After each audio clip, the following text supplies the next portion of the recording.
Hey there, here are 5 familiar symptoms of low self-esteem, and I'm wondering which one of these that you would like to overcome. Now, before we get into those 5, I want to make sure that we're on the same page as to just how important your self-esteem really is, because you might be thinking that, well, that just happens on the inside. So it's not really that important, right? As long as other people don't see that. But the truth of the matter is that your self-esteem, like how you see yourself and how you relate to yourself, is ridiculously important. And first and foremost, it has a huge impact on your happiness in life. And your happiness has a big impact on your confidence. Right? How genuinely confident. I'm not talking about arrogance or superiority or anything like that. I'm talking about genuine, authentic confidence.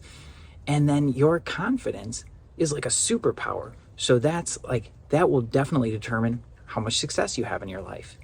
And your self-esteem will also determine how much abundance you have in your life, how much prosperity, and certainly how much love, because your self-esteem will determine what you allow and what you don't allow in your relationships and how freely you give and receive love in your life. So it is super important. And here are 5 symptoms that I've seen that are so common. The first one, really obvious, right? Self-criticism, self-blame, self-punishment, things like that. When you're needling away at yourself, constantly kind of nagging at yourself to be better, to do different, right? You could have done better. All those kinds of things, right? And here's the thing, right? If you don't notice that you're doing that inside of yourself, I can guarantee that if you find yourself doing that to others, you're also doing it to yourself. You may not be aware of it, but it's in there. I 100% guarantee it. So it's really being mindful about how we speak about ourselves and how we speak about others, for sure. Now, the second one is defensiveness. This is maybe an internal feeling that's like, I need to kind of like watch what I say, or I need to say the right things, walking on eggshells, that kind of stuff. And it can also show up as a conversation inside your head where you're constantly building the case to justify your thoughts, your emotions, your choices, your actions, and constantly having that conversation inside of yourself to reassure that, yeah, I'm choosing the right thing or I'm doing the right thing. And I tell you what, all that extra chatter is really not helpful and totally unnecessary. Now, the third one kind of goes along with that. It's needing to prove yourself. And it can reflect like that on the inside, really trying to like prove your case.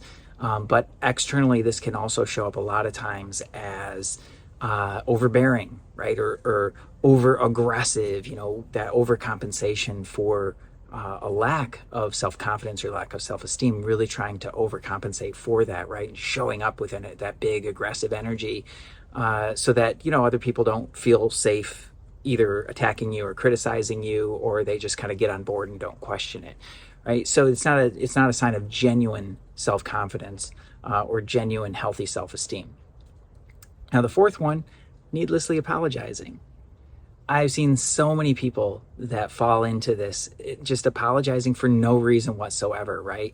Part of it can be lazy language, just used to saying things a certain way, but in a subconscious way, it kind of wheedles away and keeps your self-esteem low. Like you have to apologize for interrupting a conversation, or you have to apologize for being a few minutes late, something like that, for very little things, or just apologize just for existing, right? Taking up space.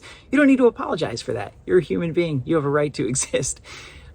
So cleaning up the language around that can actually help. Like a really simple one is, so you're a few minutes late, right? It happens. You can apologize if you want, but a nicer way to say that, or a more healthy way to say that, is say, thank you for waiting for me. I really appreciate you.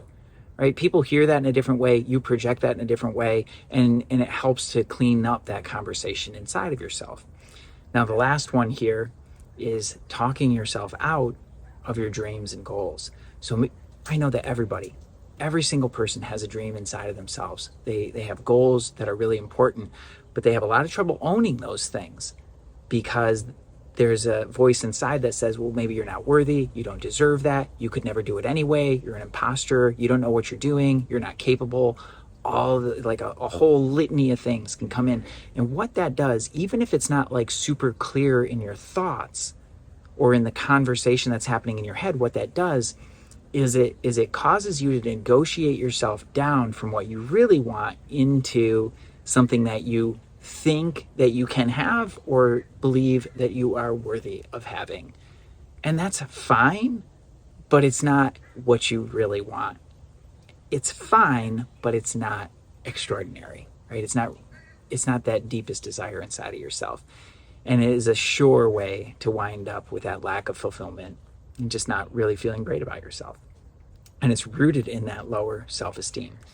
So those are the 5 things. This, to me, is one of the most important conversations that we can have, like how we relate to ourselves and how we relate to the world, right, through that filter of our self-esteem.